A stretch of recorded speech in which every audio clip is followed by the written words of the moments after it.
7 дугаар бүлэг. Шударгабаатар Бавуужовын хэрэг.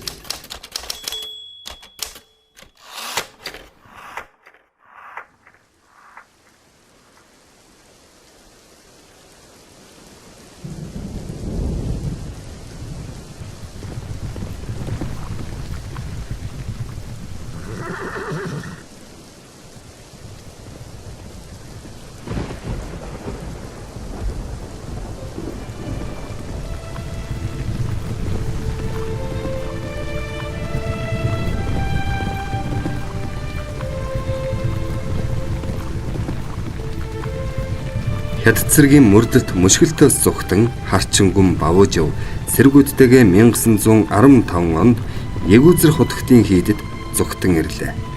Анх Богд хаант Монгол улсыг байгуулахад хүчээ өргөе хэмээн хүрээнд ирсэн Бавуужов улсын түшээ гүнгийн хэрэгэм хүртэж цэргийн яамны дэс түшмэл болсон билээ. 1913 онд Өвөр Монгол ахын дүүсээ хамгаалахаар Богд хаант Монгол улсаас 5 замын цэрэг мордуулахад нэг ангийг нь удирдан явж чуулалд хаалх хүртэл байлдаж Шударгабаатар цол хүртсэн нэгэн юм. 1915 оны Хяахтын 3 улсын гэрээгээр Өвөр Монгол хамрагдахгүй болсныг мэдмэгц нутаг хошууныхаа төлөө амиа өгнө хэмээн андгааж харчин цэргүүдэн дагуулan Өвөр Монгол руу одсон билээ. Одоо Хятад цэрэгтэй байлдан хүч дутаж өдөр шөнөгийн мөшгөгдөн Монголын нутагт дутаан ирж буйн энэ.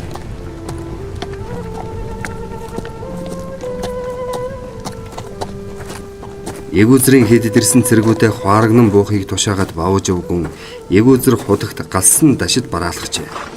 Худагтын амар амгалан айлтхан цайн улсны дараа Бавуужов "Номын их худагт та намайг дагалдан яваад цэргүүдийг хийдэд амрах зөвшөөрөл олгож тус болно уу? Нутаг хошууныхаа ард түмний төлөө Хятадын хар цэрэгтэй байлдсаар сум хэрэгслэл дуусч хүчин мөхсдөж ах トゥ монголчуудаа зорин ирэв" хэмээхэд Ягүүзэр худагт "Нам хувраг бид их болсон 6 зүйл хамаг амтны тусын тулд байдаг тулд юунд дургүйцэн. Харин араас мөшгөн яваа Хятад цэргүүд тань сүм орон хийдийг талж ард иргэдийг дээрэмтэн түүэх үе хэмээн сэтгэл түгшин" гэж айлдав. Бавуужов Хяахтын газар байгуулсан гэрээгээр дундад улс халах Монголын нутагт цэрэг оруулахгүй гэсэн тул та бүхэнд зовлон чирэгдэл авчрахгүй хэмээн сэтгэж дутааж ирэв. Хэсэг хугацаанд ядарсан цэргүүдэн амраахад их удалгүй нутаг орноо зорин явах болно гэж хариулжээ. Богд хаант Монгол улс байгуулагдсны дараа Өвөр Монголын 35 хошуу, Цэнхай, Алшаагийн монголчууд Богд хааны зарилгийг хүлээн авч шинэ Монгол улсын бүрэлдэхүүнд нэгдэн орхоо илэрхийлсэн билээ. Өвөр Монголын хошуудад тусгаар тогтнолын хөдөлгөөн идэвхтэй өрнөж Монгол улсад нэгдэн орох тухайн нутагтаа бослог гарган манж Хятадын эрхтнүүдийг зайлуулах, зэвсэгт тэмцэл өрнүүлэх зэрэгээр эсэргүүцэл явж байсан юм. 1912 онд баргын хошуудын ноёдууд сэм хуралдаж Монгол улсад нэгдэх бослог гаргахаар тохиролцож нутгаасаа Хятадын албаны хүмүүсийг хөөн зайлуулжээ. Энэ үеэр зостын чуулганы дарга Бавуужов хорчин Бинтвангийн хошуунд очиж халахад гарсан хөдөлгөөний тухай мэдээ аваад сэтгэл нэгт нөхдөө дагуулan хүрээг зорж гарсан билээ. 1905 оны Орос Японы дайнд Японы талд оролцож цэргийн туршлага хуримтлуулсан түүнийг хүрээнд нааштай хүлээж авч түшээ гүний хэрэгэм шагнан цэргийн яамнаа хуваарсан юм. 1913 оны ихэр Өвөр Монголын чуулгануудыг хамгаалах зорилгоор Богд хаант Монгол улс 5 замаар их цэрэг мордуулав. Цэргийн ерөнхийлөн захирах сайдаар түшээ таван чагдарж яв. Цэргийн жанжнаар баргын манлайван дамдган сүрэн томилж баруун өмнөд замын цэргийг гүн соднон дорж даргангийн замын цэргийг гүн Наваангомб, харчин гүн хайсан Бавуужов нар баруун зүүн сүндийн замын цэргийг дэд сайд насан равжих, урд 3 гүний замын цэргийг зүтгэлд Ягүүзэр худагтын хийдийн замын цэргийг бээс чимэд сэрэн, харчин гүн найданжав нар удирдан морджээ.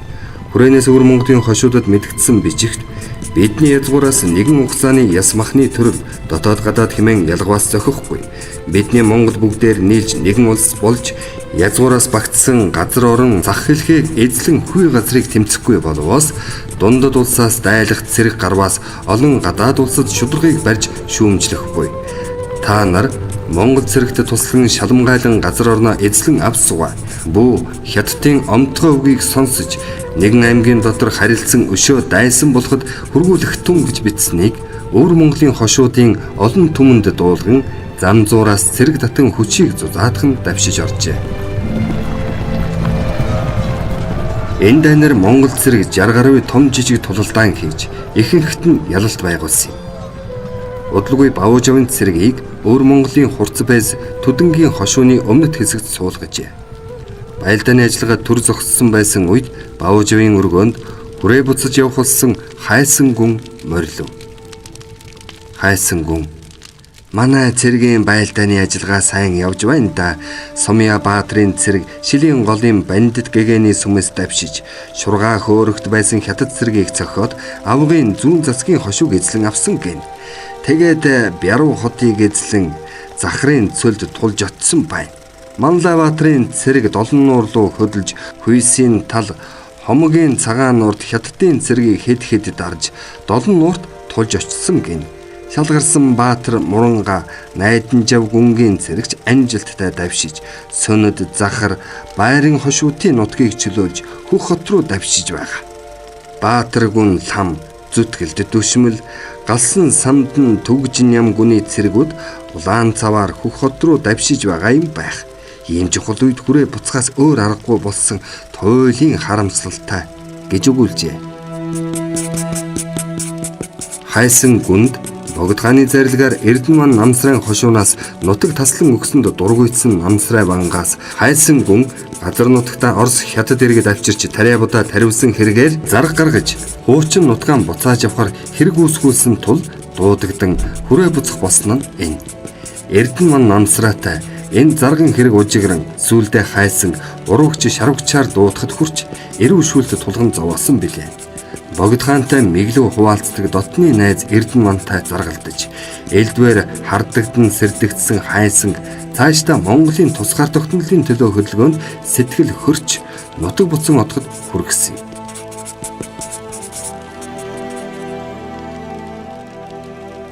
Хайсангийн яриаг сонсож суусан Бавуужав. Тантай холбоотой зарга хэрэг одоогийн зорьсон их хэрэгтэй тань дүйцэшгүй өчүүхэн тул санаа зовсны хэрэггүй бизээ. Харин хүрээ орохдоо манай цэргийн сум хэрэгслэл дуусч хүнс хангамж хүндэрч буй талаар айлтгал өргөж дэмийг олж ирвэл хэрэгтэй байна. Манай цэрэг эрэлхэх зоригтой байлдаж буй хаан эзэнтэж айлтгах буй за. Шандын талын байлдаанд Манлайбан бух чичүүр гэдэг арга хэрэглэж шөнө хятад цэргийн голоор хоёр тийш буудан гарахад хятад цэрэг хариу буудаж өглөө болтол хоорондоо байлдан олноор сүнсэн. Хүйсийн талд салхи дагуулan хятад цэргийн байрлал тийш гал тавьж сандран өмсөн цэргийг хядаж галзуу барын дайралт хэмээх аргыг хэрэгэлсэн. Энэ мэтээр зориг төгөлдөр байлдавч сум хэрэглэл хүнс хангамж дуусч аргагүй итгэд хүрч байна. Нутгийн сайн дураар ирсэн цэрэг цахиур буунаас өөр зэвсэггүй зөвхөн олзолсон буугаар хангавч сум хүрэхгүй байна. Хоол хүнсч тасарч нутгийн иргэд дайны хүлд нэрвэгдэж цэргийн хангамжинд мал адуу өхөс татгалцах боллоо. Энэ байдлаас цэргийн сэтгэл санаа алдарч зарим газар урвалт үүсчиж магадгүй байна.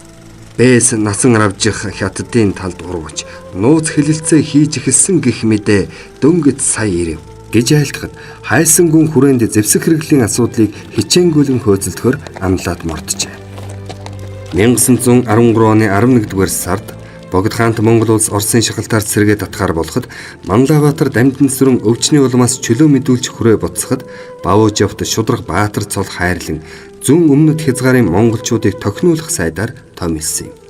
1913 оны эцсээр Орос хятадын тунхаглал гарч энэхүү тунхгаар гадаад Монголын нутаг дэвсгэрийг Улаастай ховд хүрээний жанжин сайд нарын харьяаны нутгаар хязгаарлан ойлгохоор болсон нь өвөр монголчуудын тэмцэлд томоохон цохилт болов.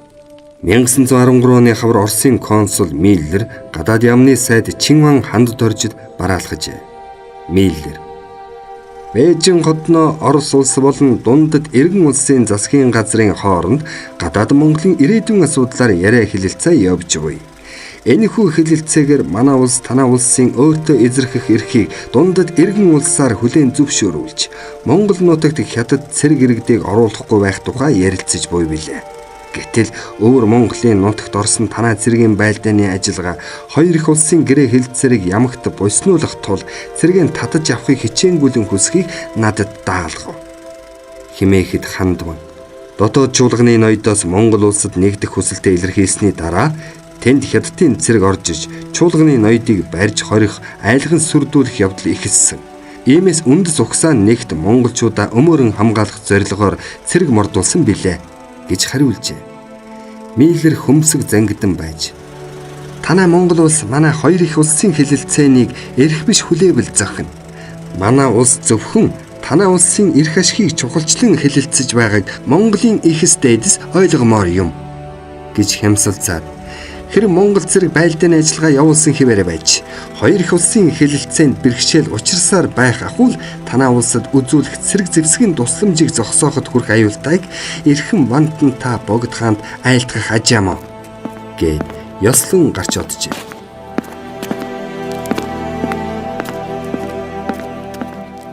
Оросын талаас удаадараа шаардлага тавьж тулгалт хийсэн тул хүрээний засгийн газраас өвөр Монголыг зовоохгүй, гадаад Монголын нутгийн захад цэрэг суулгахгүй гэж хоёр улсаас баталгаа гаргавал цэрэгээ татан авч болно гэсэн хариу өгчээ.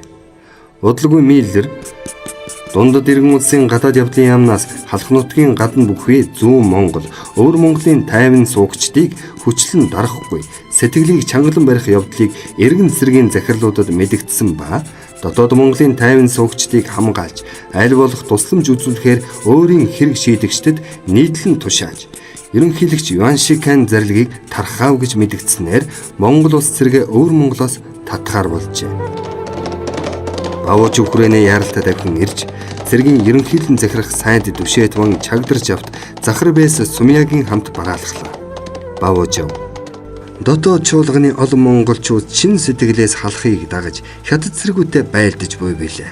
Гэтэл цэргийн ажиллагааг зогсоож буйд цөхрлөн барж халахуудыг үцэн ядах хэмжээнд хүрч байна. Нэгэн цусны ахан дүүс атал биднийг ийхүү орхилоо хэмээн харааж зүхэж байна гэхэд чагдарч яв. Монгол улсын цаашдын хувь заяаны талаар 3 улсын хэлэлцээ эхлэхээр болж байгааг та дуулсан бизээ. Саяхан Оросын зүгээс дундад иргэн улсыг шахаж өвөр Монголд цэрэг ирүүлэн байлдуулахгүй байхыг тохирсон. Иймээс бид цэрэгээ татахад хүрэв. Монгол улс энэ хэлэлцээгээр өвөр Монголыг Монгол улсын хүрээнд ойлголцохоор шамдан ажиллаж буй. Амаргүй хэрэг гэдгийг та ойлгох буй за. 3 улсын хэлэлцээний байдлыг харахаас өөр арга замгүй гэж айлтгад Бавууч миний цэргийн ихэнх нь хорчин хүмүүс билээ. Тэр хүмүүс хэрхэх билээ гэж асуув. Чагдарч бодлогошрон байж нутагтаа байхаас биш яах вэ? Харин хятад цэрэг довтлон орж ирэхгүй бол байлдахгүй байхыг хүсмөө гэж айлтгад Ялгуун Баатар Сумья Бэс бидний нутаг халахаас хол билээ. Бид хэрхэв гэж асуув. Чагдарж Сумья Бэс нутаг олгохыг хүссэн айлтгал богд хаанд оруулна гэж амлажээ. Удалгүй Сумья Бэст Сэлэнг мөрний хавьд Монгол Оросын хил орчимд хошуу таслан олгосон ба хожим энэ нутагт анх ардын журам цэргийг байгуулахад Сумья Бэс цэрэг татан нийлүүлсэн. Арган марагдсан Бавууч нутагтаа буцаж ирээд цэрэгээ 2 хувааж 1000 цэрэг Долоннуур хавьд 1000 цэрэг Зостын чуулганд байлган Хяактын хэлэлцээрийн дүнг хүлээжээ. Хяактын хэлэлцээний явцыг жих тавин хүлээсэн Бавууч хэд хэдэн удаа улсын дээд доод хуралд захидал бичиг илгээн ар өвөр Монголыг нэгдэх хэрэг бүтэхгүй тодорхой учир дундад иргэн улстай байлдах санал тавьж байсан ч хүрээнээс хориглоод л байлаа.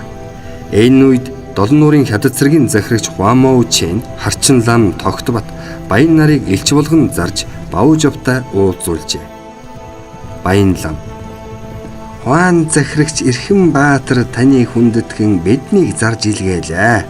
Дундад улсын ерөнхийлөгчийн зарилгаар тайван амгалан оршиж буй Монгол иргэдийг хамгаалан асарч хүндэтгэж байхаар болсон.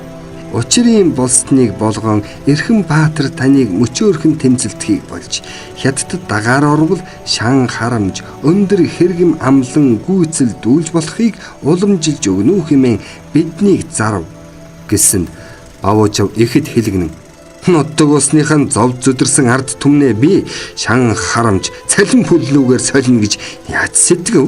Монгол улсынхаа төлөө ам биеэ хайрлахгүй зүтгэсэн болохоос хэрэгэм зэргийн төлөө яваагүй билээ. Монголынхон эсрэг үйлсэд хүчин зүтгэж яваа энэ хоёр урвагчийг барь гэж тушаахад хяанар нь хоёр ламыг барьж авч хөлөв. Сандарч мэгдсэн лам нар уйлж хайлан ам гуйхад Бавуужав шүдэн зууж уул нь урвагчдын зүрхийг нь сугалж тугдах ёстой юм. Ухур мөчтөөс мөнгөн чунаж алдаа гаргасан гэж үзэж амийг өршөөе. Энэ хоёрын чихийг огтолж тэр хуан захирагчд нь ээлгэ гэж тушаажээ.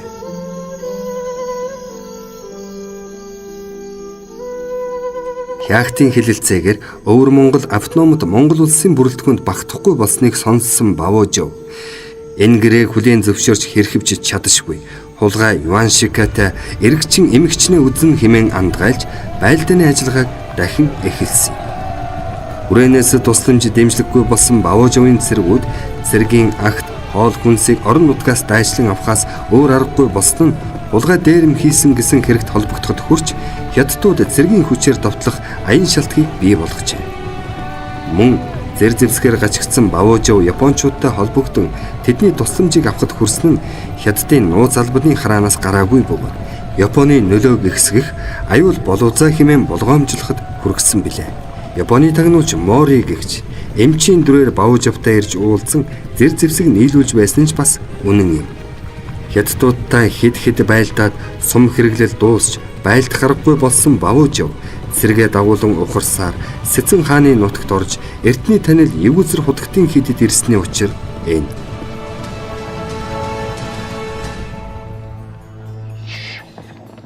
Хэд хоног амарч байсан харчин цэргийн хуаранд гэнэт дөгшүүр зарлаж хятад цэрэг дөхөж ирснийг мэдэв. Бавуужав Эгүзэр хутагтад бараалхаж хятад цэрэг хэл зөрчихгүй гэж бодсон минь талаар боллоо гэж өршөөл өчөөд цэргэн авч хідээс дутаан гарав. Хэрлэн лүү ухарсан Бавуужав хожим Эгүзрийн хідээс дутаан ирсэн ламаас хятад цэрэг хийдийг эзлэн дээрэмдээд Эгүзэр хутагтыг барин авч буцсныг дуулжээ.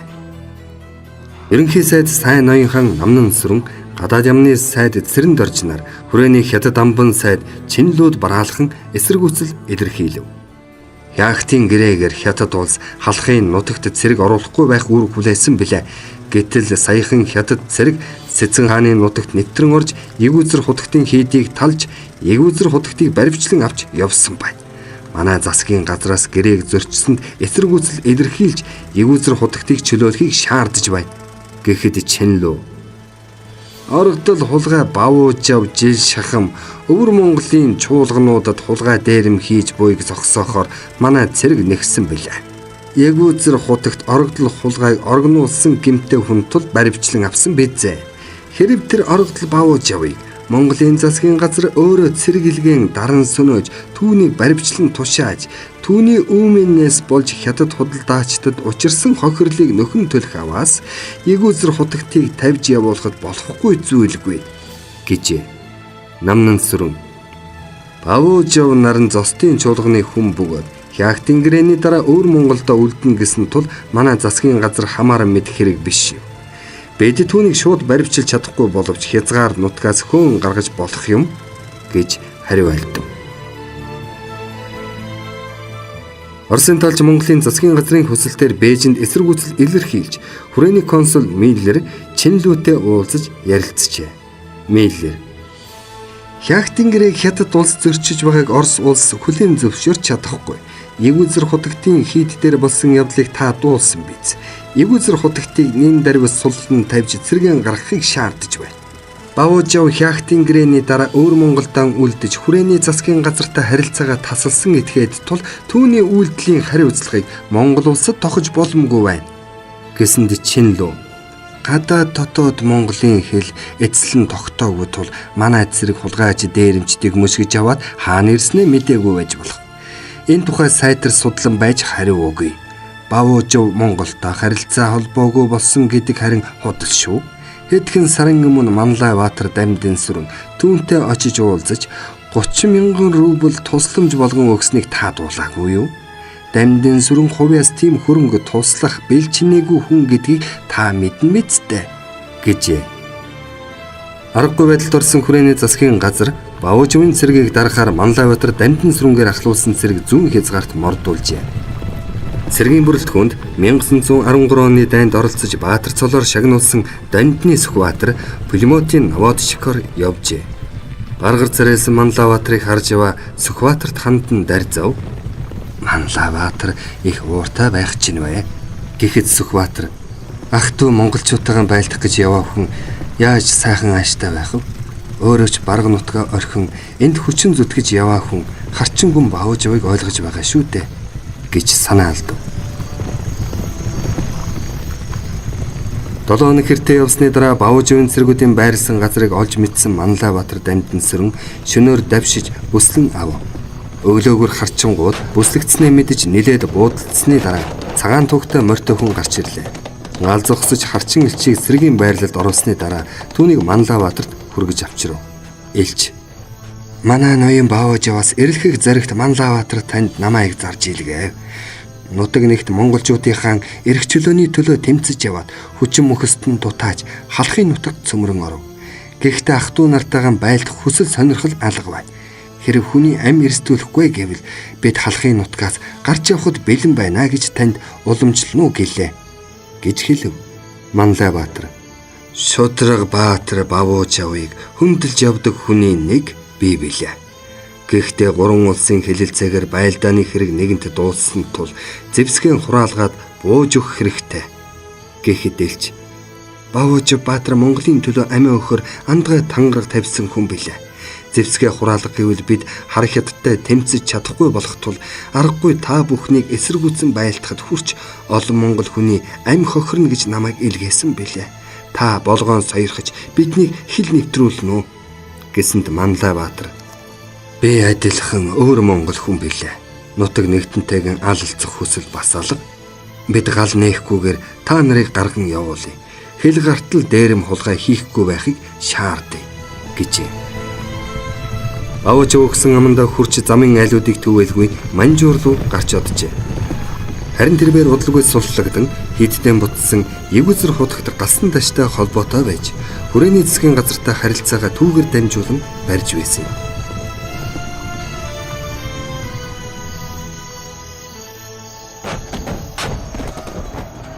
Дэлхийн 1-р дан эхэлсний дараа Манжуур өвөр Монголд Германы тагнуулын нууц ажиллагаа эрс идэвхжив. Германы хөрөнгөөр байгуулагдсан Күнвэ Туан гэгч нийгэмлэг Вэшайхэ Имямпо чиглэлийн төмөр замын шугам Лашауго харбины төмөр замын гүүрэг дэлбэлэх зэргээр Дорнод хятадын төмөр замаар Оросд зэр зэвсэг техник хангамжийг саатуулах ажлыг голлон хийж байлаа. 1915 онд хөлөн буурын ойролцоо байсан Баавжавын өргөнд Германы тагнуул Жанжин штабын Ахмад фон Папенгейм тэргүүтээ 8 Герман, 4 Хятад, 1 монгол хүний хамт 20 тэмээ ачаатай иржээ. Фон Папенгейм Орос улс Америк нэгдсэн улсаас худалдан авсан их хэмжээний зэвсгийг Дорнод хятадын төмөр замаар тээвэрлэх гэж буйг тагнан мэдээд төмөр зам дээр хорлон сүйтгэх ажиллагаа хийхээр явж буй тэр юм. Тэрээр Баавжавтай уулзсан 50,000 оншгойд санал болгож түүний цэргээр Дорнод хятадын төмөр замын үйл ажиллагааг таслан боогдуулж хорлон сүйтгэх дэлбэлэх үйл ажиллагаа хийлгэх санал тавив. Оростой муудалцах үйл ажиллагаанд Баавжав оролцохыг хүссэнгүй. Гэхдээ фон Папенгеймд санал болгосныг нь сонирхож буй дөр үзүүлэн тэдний зорилгыг тандаад дагуулan 10 гаруй цэрэг өгч явуулаад нэн даруй Евгүзэр хутагтад цагтл илгээж фон Папенгеймийн тухай мэдээлв. Евгүзэр хутагт Оросын консулд энэ мэдээллийг өгөөд хүрээнд зар бичиглгээсэнд хүрээнээс Оростой найрамдал харилцааг эрхэмлэж Германы тагнуулын үйл ажиллагааг талсан зогсоовол зохин хэмээн үүрэгдсэн байна. Оросын тагнуулын албач энэ дээр фон Папенгеймийн эрэлд мордож энд тэнд байсан тагнуулуудаараа эрен сурвалжлуулж эхлэв. Гэтэл Германы тагнуулын анги усан чигдсэн чулуу шиг сураг алдарчээ. Нилээдгүй эрэл сурал болсны эцэст фон Папенгеймийг Баавжавын цэргүүд баривчилж хөнөөсөн болохыг олж мэджээ. Баавжав Евгүзэр хутагтаас Германы тагнуулын ангийн үйл ажиллагааг талсан зогсоох шийдвэр авсны дараа 10 цэрэгтэй мордож Германуудын мөрийг мушгив. Тэдэнтэй хамт явсан Баавжавын цэргүүд байнга мэдээ өгч явсан тул хайж олоход төвөгчрсөнгүй. Фон Папенгеймч түүний лагерт давхин ирсэн харчин гүн сэжиглсэнгүй найрсгаар тосон авчээ. Баавжав Папенгеймтэй энэ тэрийг ярилцах зуур түүний цэргүүд гингүй суусан германчуудыг барьж авчээ. Тэхийн чинээс санаагүй фон Папенгейм ихээхэн гайхаж хүлээстэйгээ ноцолдох зуураа "Эрхэм гүн, эн чинь юу болж байна? Та бид хамтран зүтгэхээр тохироогүйсэн билүү?" гэж дуу алдав. Баужов инээж. Таны хийж яваа ажил Монгол Оросыг хагаралдуулан муудалцуулах муу хулгайн ажил бай. Бид хэдий хөрөнгө мөнгө дутагдж ядарч зовж яваач Монголдо муу юм хийх санаагүй. Харин таны хорлон сүйдэх ажиллагаа сэдсэн хэрэгээр цэргийн ёсоор буудан хороо гэхэд фон Папенгейм бид Кайзерийн Герман гүрний харьяатнууд танаа Монгол улс Герман гүрэнтэй байлдаагүй. Бидний амийг хороосон хэрэг хоёр улсын харилцааг муудуулж танаас Герман гүрэн бидний амийг нэхэх болно. Хожимо их муу хэрэг болно шүү гэж занал хийлв. Баужов татж байсан гаансан гуталдаан тоншоод босгохдоо би Монголоос хөөгдөн гарсан хүн. Сэтгэл зүрхэндээ Монголон гэж бодож байгаа болохоос яг одоо бол манай харчин хошуу дундад иргэн улсад харьяалагдах тул би ч дундад иргэн улсын харьяатанд тооцогдно доо. Дундад иргэн улс энэ дайнд чинь Оросын талд байгаа байхаа. Тэгэхээр танаас дайны цагийн хуулиар ялаасуухад буруутгах зүйлгүй гэж хариулаад төчмөл тас шууд. Энэ тагнуулуудыг хороогоо цогцлыг нь шатааж улам өргөй болгож устгавал зохино. Унлаг хөрөнгийг бүртгээд даруй нууж олдох сэжимгүй болго гэж тушаагаад мориндоо мордов. Фон Папенгейм тэднийг суллан тавьж явуулбал их хөрөнгөөр шагнана хэмээн араас нь хашгирсан боловч тэрээр эргэж харалгүй давхин одлоо. Харчин цэргүүд элсэн манхан дунд олцны германуудыг аваачаад буудан хороож цогцсыг нь шатаан устгажээ. Тэмээтэй ачаануудыг бүртгэхэд 100 мянган мөнгөн ёншгойт 8 герман винтов их хэмжээний тесрэх бодис гарчээ. Баужовыг Германы хорлон сүйтгэх отрядыг устгаж дорнод хятадын төмөр замд учруулах их хэмжээний хонхирлыг сэргийлсэнд Оросын тагнуулын алба ихээр талархаж Германы отрядын авч явсан мөнгө Тимэзевскийг хүлээлгэн өгөөд дээрээс нь нэмж түүний цэрэгт 24 маузер буу 2000 винтов буу өгөхөр амласан боловч хуураад орхижээ. Хаана дэмжлэггүй болсон Баужовыг Японы тагнуулууд эргүүлж эхэлсэн бөгөөд Манжуурт буй Манжийн хаан төрийг сэргээх тэмцэл явуулж буй хятадуудад туслах ахуул зостын чуулганы асуудлыг зохицуулж өгнө хэмээн ятгах эхэлжээ. Японы тагнуул Ишимуры түүнд ирж уулзаж ятгсны дагуу тэрээр төшмөл тас шувууг цуг Япон явуулав. Түүний дараа Японы офицерууд хаальярт сууга Оросын консул Усатигаар дамжуулан 1000 винтов 50,000 сум Баужовт өгөх гэж оролцсон ч Оросууд татгалзжээ. Мөн Манжийн төрийг сэргээхийн төлөө тэмцэгч сүүчин вангаар дамжуулан энэ хэргийн төлөө зүтгэхийг ятхан чамгүй цэрэг зэвсгийн тусламжийг Япончууд үзүүлсэн ажээ. Япончуудын зорилго нь Баужовын цэргийн хүчийг ашиглан Манжууртай хил залгаан нутагт Манж гүрнийг сэргээх зорилготой завсрын ус байгуулах явдал байлаа. Японы зэвсгээр цэргээ зэвсгэлсэн Баужов байлдааны ажиллагаагаа дахин эхлэхээр төлөвлөж эхлэв. Гэтэл хүрээнээс зарагдан халах голд ирсэн Хатанбаатар Магсаржавын элч Далайбаатар түүний өргөнөө хүрэлцэн ирэв.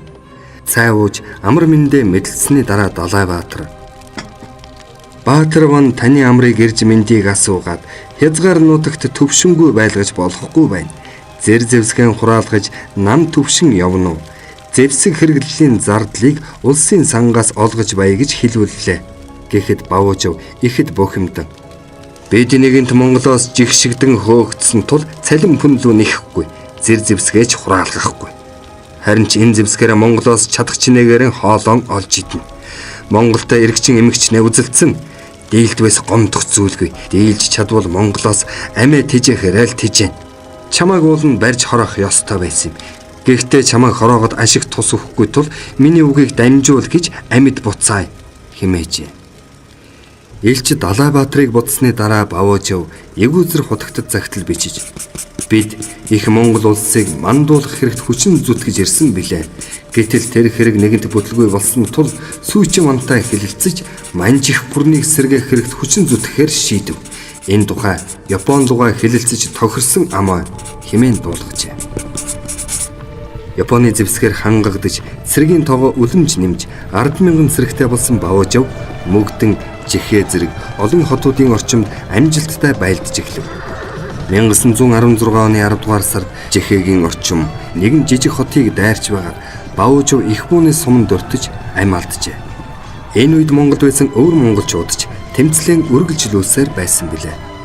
1919 онд бичигдсэн Монгол улсын шаштрт дуртахдаа Илийн цахар хожуунаас Монголд ирсэн Ялгуун Баатар байл сумья Олноо өргөгдсөний 6 дугаар онд их цэргийг анги хувааж цахар шулуун хөхийн хошуу 7 нуурын зэрэг газарт хуралдсан гэмэн цэргийг хядан хөнөөсөн ба жич Бярав хотыг булан авч ургаш нэвтрэн орж Юужан, Инши, Линцижаны зэрэг газарт хуралдсан гэмэн цэрэг лүгэ удаа дараа хүчлэн байлдаж буу зэвсэг зүйлийг олзлон авсан учраас гавьяаг илэрхийлж хөхүүлэхийг гуйж айлтгаад зарилгаар Бээсийн зэрэг шагнан хүртээжээ хэмээн тэмдэглэсэн байна. Шудрабаатар Баавужов эмгэнэлтэйгээр амир өгцсөний дараа харчин цэргийг түүний хамаатан шадар болон даргалах болсон авч Баавужовын тавьж байсан зориг алдагдж хэсэг бусаг цэргийн ангид болон хувирсан юм. 1917 онд харчингууд баргад цөмрөн орж тэнд байсан хятадуудыг хөөж хятад захирагчийг нь зайлуулан барга захирагчтай болгож байсан авч удалгүй дөрөв хуваагдан зарим нь хятад зэрэгт хүчин зүтгэх болж зарим нь бут цохигдсноор харчингуудын тэмцэл бөхсөн юм. Гэхдээ харчингуудын тэмцэл баргад харьцангуй өөртөө засах байдалтай байх боломжийг олгож автономт эрэхтэйгээр 30-аад он хүртэл оршин тогтносон билээ. Баргын хувьд байдал эхнээсээ л харьцангуй өөр байсан юм. Орос Японы 1907 оны гэрээгээр баргын нутаг Оросын нөлөөний бүст тооцогдож байсан бөгөөд дорнод хятадын төмөр зам баргыг дайран өнгөрдөг байсан тул Оросууд энэ бүс нутгийн онцгой сонирхолтой байлаа. Гэхдээ Оросын гадаад явдлын яам баргыг халахад нэгтгэж болохгүй гэж үзэж гадаад Монголын асуудлыг дорнод хятадын төмөр замтай холбож болохгүй гэсэн байр суурьтай байв. Иймээс барга харьцангуй бие даасан байдалтай байсан боловч Орост октябрийн хувьсгал ялж иргэний дан эхэлснийг далимдуулан баргыг хятадууд эзлэн авсан юм. Хожим нь баргын эх орончид тэмцлээ үргэлжлүүлэн баргын хувьсгал гихчийг хийсэн билээ.